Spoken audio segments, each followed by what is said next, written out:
नमस्कार, good evening. आप सभी विद्यार्थियों का हार्दिक स्वागत।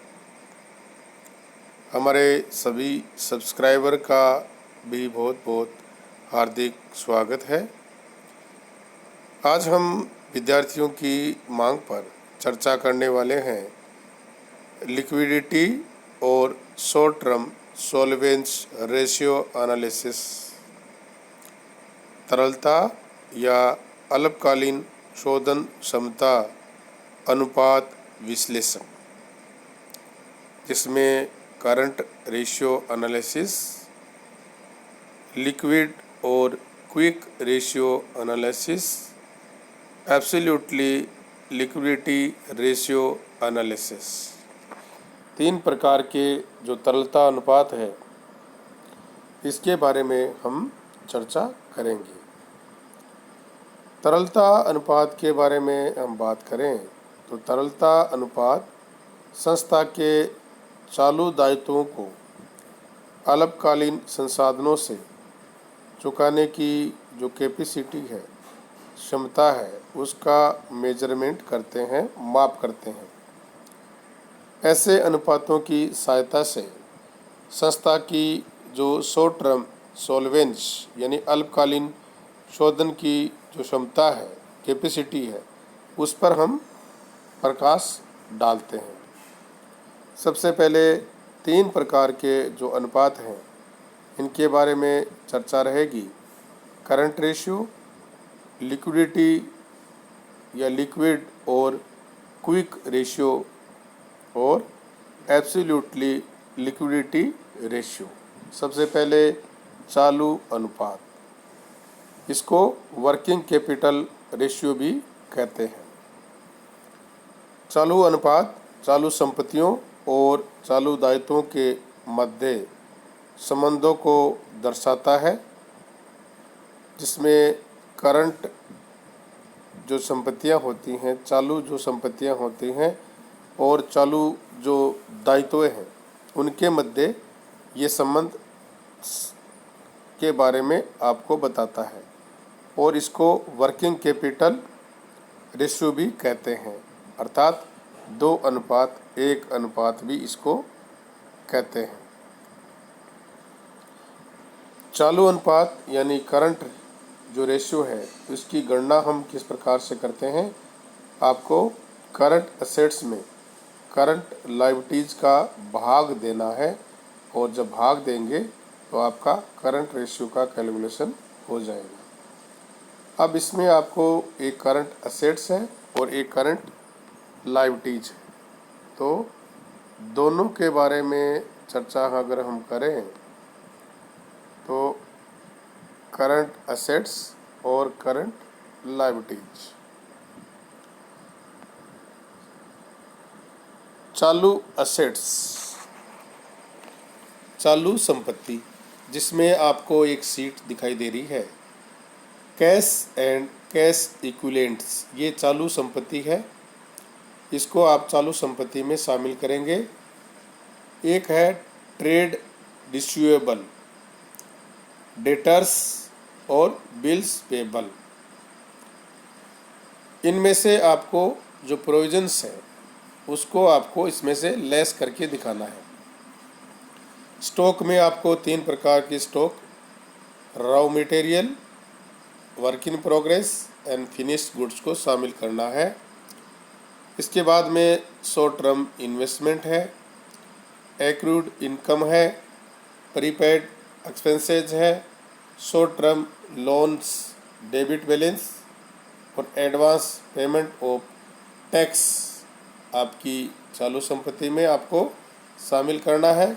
इसके बाद में एक्रूड इंटरेस्ट ऑन इन्वेस्टमेंट को शामिल करना है और टीडीएस, जिसको उद्गम स्थान पर कर की कटौती का डेबिट शेष जो है इसको आपको चालू संपत्ति में शामिल करना है। चालू दायित्वों की भी सूची आपको दिखाई दे रही है। ट्रेड्स पेबल, क्रेडिटर्स और बिल्स पेबल अगले 12 माह में आपको जो चुकाने हैं उनको शामिल करना है। बैंक ओवरड्राफ्ट और cash credit, short term loans and deposits, outstanding expenses, income tax, VAT, PF, ESI, payables, provision for tax, ये आपके चालू दायित्वों की सूची है। Propose dividend, unclaimed dividend, income received in advance, calls in advance, और जो लॉन्ग टर्म लोन है मेच्योर उनको शामिल करेंगे, और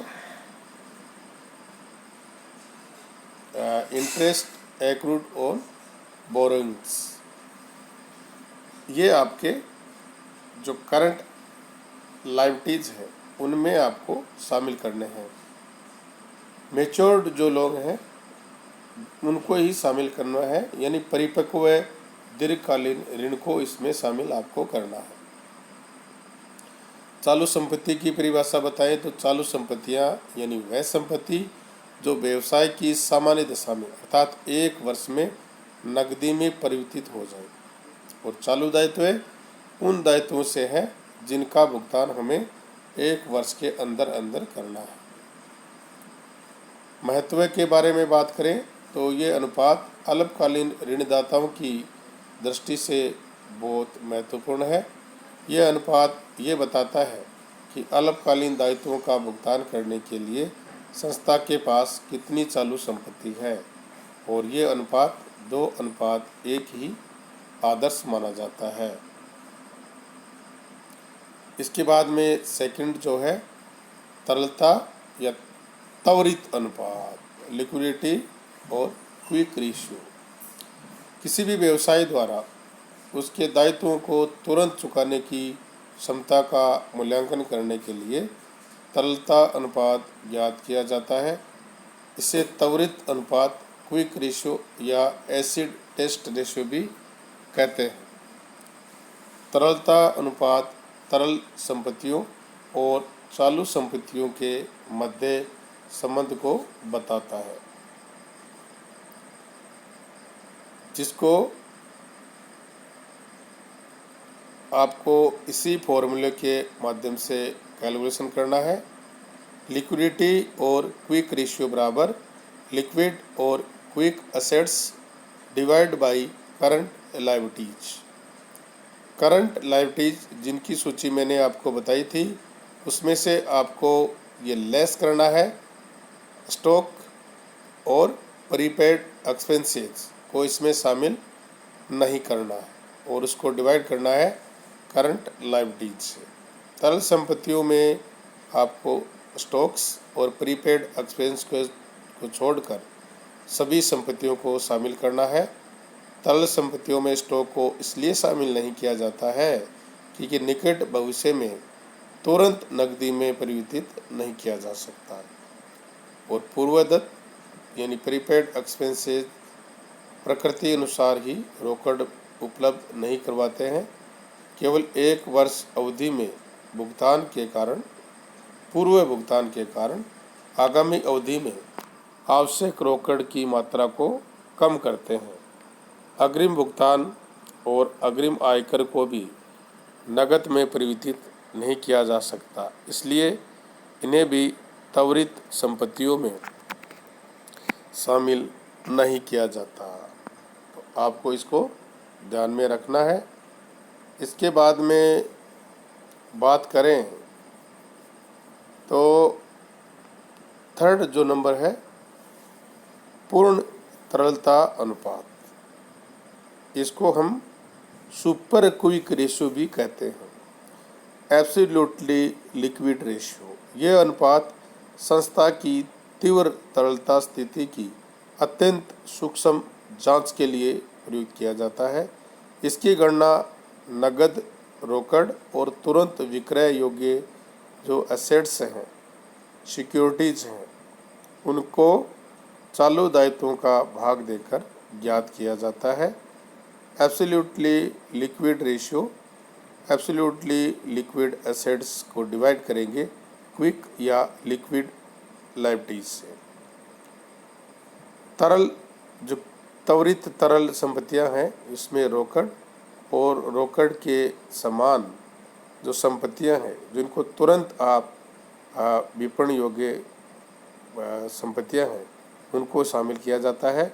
और त्वरित दायित्वों में बैंक अधिविकर्ष को छोड़कर सभी प्रकार के चालू दायित्वों को शामिल किया जाता है, क्योंकि बैंक अधिविकर्ष का भुगतान तुरंत करना आवश्यक नहीं होता है, इसलिए इसको छोड़ दिया जाता है। परंतु कंपनी अधिनियम 2013 की अनुसूची 3 के भाग 1 में बैंक अधिविकर्ष को अल्पकालीन ऋण में शामिल करने से चालू दायित्वों और त्वरित दायित्वों पर कोई अंतर नहीं रह जाएगा, अतः इस अनुपात का कोई महत्व नहीं है। इस अनुपात का उपयोग चालू और त्वरित अनुपात के साथ किया जाता है, तब ये तरलता को और महत्व देता है, यानी ये 0.5:1 का आदर्श माना जाता है। 50 पैसे की तरल संपत्तियां 1 रुपये मूल्य के चालू भुगतान के हेतु प्राप्त मानी जाती है। हालांकि इस अनुपात का अधिक प्रयोग नहीं किया जाता है। जो 2 अनुपात आपको बताए थे उन्हीं का इसमें प्रयोग ज़्यादा किया जाता है। तो आप सभी विद्यार्थियों का बहुत बहुत धन्यवाद। Thank you. शुभ रात्रि, गुड नाइट।